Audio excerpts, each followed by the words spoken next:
Opa, será que os enxertos florescem menos do que aquelas plantas que vêm de sementes, aquelas rosas, vermelhas, as brancas, aquelas plantas originais? Bom, eu tô com dois aqui para poder te mostrar e te explicar essa situação, o que acontece. E eu acredito que agora vai ficar bem claro para você qual que é o problema. Bom, como você pode ver, eu tenho aqui um enxerto com muitas flores e um outro que está aqui alguns botõezinhos, tem uma outra flor. Eles têm aqui uma cor muito semelhante, talvez você esteja vendo cores iguais aí. Bom, eles estão aqui em vasos do mesmo tamanho, vasos pequenos de 400 ml. E eles estão também no mesmo substrato, com a mesma adubação, no mesmo ambiente, são cultivados da mesma forma. Mas, como você pode ver, um está aqui com 1, 2, 3, 4, 5, 6, 7, 8 flores, mais alguns botões. E essa aqui tem apenas uma flor aberta e mais uns 4 botões aqui, mas ela não vai ficar aberta igual essa de jeito nenhum, porque eu já conheço o que acontece com essa daqui. Bom, eu sou o Luciano, aqui do canal Rosa Deserto Goiás. Talvez você possa até pensar que isso é uma coincidência, né? Eventualmente algumas plantas florescem mais, outras florescem menos, por que não seria uma coincidência? Apesar de estar tudo igual aqui, a idade é a mesma, até o tamanho dos cavalos é bem semelhante, e eu vou então te apresentar quem é que são essas daqui. Esse enxerto aqui é a Steel, olha só. É um enxerto já bem conhecido dos colecionadores de rosa do deserto. Já tem algum tempo que esse enxerto existe. E essa daqui é a Via Láctea. É um enxerto que está ficando famoso entre os colecionadores. E olha só, dá até para entender porquê, não é mesmo? Mas é um enxerto bem mais recente, é uma variedade mais nova do que a Steel. Nossa, agora eu fiquei até imaginando, será que você consegue imaginar também como é que será que viria ficar uma planta dessa daqui? Grande, num vaso de 10 litros, igual uma planta vermelha que eu mostrei em um vídeo anterior aqui, talvez você tenha visto.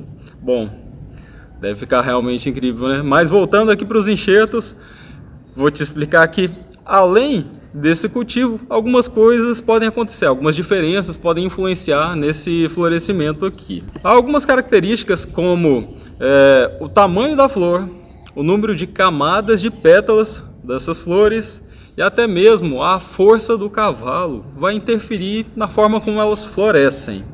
Até o genético do cavalo pode interferir um pouco também. O ambiente, se de repente uma está recebendo mais sol do que a outra.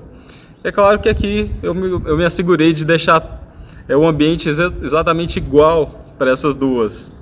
Mas pode acontecer uma sombra, alguma coisa e influenciar. Então, como é que a gente faz para ter a certeza absoluta de qual é o problema, qual é o efeito que causa essa mudança toda? Bom, a primeira regra é repetição.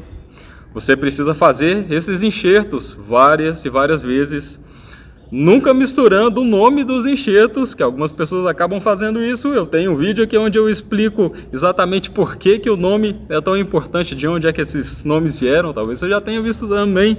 E depois que você fizer várias repetições, igual eu já fiz aqui, você já feito em mais de 30 enxertos, mais de 50 enxertos de um mesmo tipo e do outro tipo também, e for comparando, então talvez você comece a perceber algumas tendências, alguns padrões, que é o que acontece exatamente com essas duas aqui.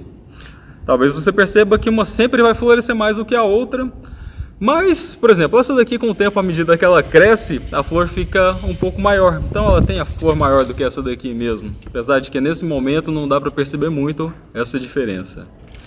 Então, depois que você fez muitos testes, o que acontece? Você vai descobrir que a diferença é genética. E é só isso mesmo. Da mesma forma como você conhece algumas pessoas mais altas, outras que são mais baixas, umas que têm o cabelo de um jeito, outra tem o cabelo do outro, é a genética que vai dar essas pequenas modificações, essas pequenas mudanças entre um indivíduo e outro. Mas, independente da genética, se a sua adubação não for boa, você também não vai ter um bom florescimento. para você poder aproveitar todo o potencial que a sua rosa do deserto tiver aí, ela vai precisar estar muito bem cultivada, e a adubação é um desses fatores que vai levar a ter um grande sucesso no florescimento, ou mais flores ou menos flores, dependendo do que é que você faz. E é por isso que eu estou aqui também para te lembrar, se é que você ainda não viu, que na sexta-feira eu vou fazer uma live exatamente sobre adubação, o método que eu utilizo, todos os adubos que eu conheço e já utilizei, já testei, eu vou te contar nessa live. E você vai poder então tirar suas dúvidas, fazer perguntas, eu vou procurar responder o máximo que eu puder por lá. Então não esquece, se você quiser ser avisado exatamente do horário dessa live, quando que ela vai acontecer e até mais alguns detalhes, basta você enviar o seu e-mail para mim. Por isso eu deixei aqui embaixo, na descrição do vídeo, um link azul, está lá escrito link de contato. Se você clicar nesse link, vai aparecer uma página aqui do Rosa do Deserto Goiás, onde você vai então colocar ali o seu e-mail, seu nome, mandar para mim, e você vai receber um e-mail de confirmação, para saber se deu tudo certo, se seu e-mail não estava errado, se der algum problema. Se você não receber, pode ter errado uma letrinha, pode ter acontecido alguma coisa, você pode até repetir e colocar o e-mail de novo. Mas você também vai ter que olhar ali na sua caixa de spam, caixa de promoção, porque eventualmente acontece desse e-mail de confirmação ir para lá. Então, quem é que floresce mais? As plantas que vêm de sementes, aquelas plantas mais simples, rosas, ou os enxertos? Bom, se você já entendeu a explicação sobre a questão da genética desses enxertos, a diferença entre eles, a diferença então vai ser clara. Eu vou te dar o detalhe mais claro ainda aqui, mas é verdade que as flores simples, aquelas rosas, brancas, vermelhas, elas são super generosas no florescimento, mas os enxertos, eles também florescem muito. É possível até mesmo encontrar enxertos que florescem muito mais do que as plantas simples. É toda uma questão de genética. E o enxerto ainda te dá a certeza sobre aquilo que você está escolhendo, enquanto que a semente, se você vai precisar de um pouco mais de sorte. Essa é a questão. Bom, além dessa diferença de adubação e no cultivo, tem uma outra pergunta bem interessante que as pessoas me mandam, essa não é tão comum, mas você consegue imaginar por que aquelas plantas na natureza crescem e florescem daquela forma sem ninguém estar adubando? E a resposta é bem simples. Aquelas plantas na natureza, elas são adubadas sim. Existe um processo natural dentro dos ciclos biogeoquímicos, lembra desse nome?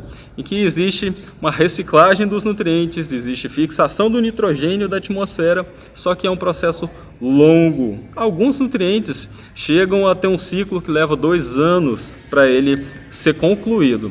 Ou seja, aquelas plantas na natureza, elas florescem, mas é bem menos do que as que a gente tem hoje. E elas crescem muito também, mas aquilo levou dezenas e dezenas de anos para acontecer.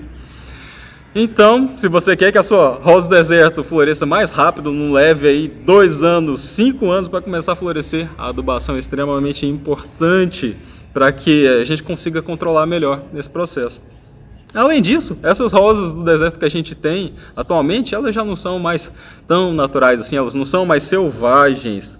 Imagina que depois delas serem selecionadas, serem feitas dezenas e dezenas de cruzamentos selecionadas a dedo e não selecionadas pela natureza, elas foram mudando um pouco. Além disso, imagina que elas são cultivadas com todo cuidado por produtores super especializados que utilizam os adubos mais modernos que existem. Então, é claro, a planta vai começar a mostrar todo o potencial que ela tem.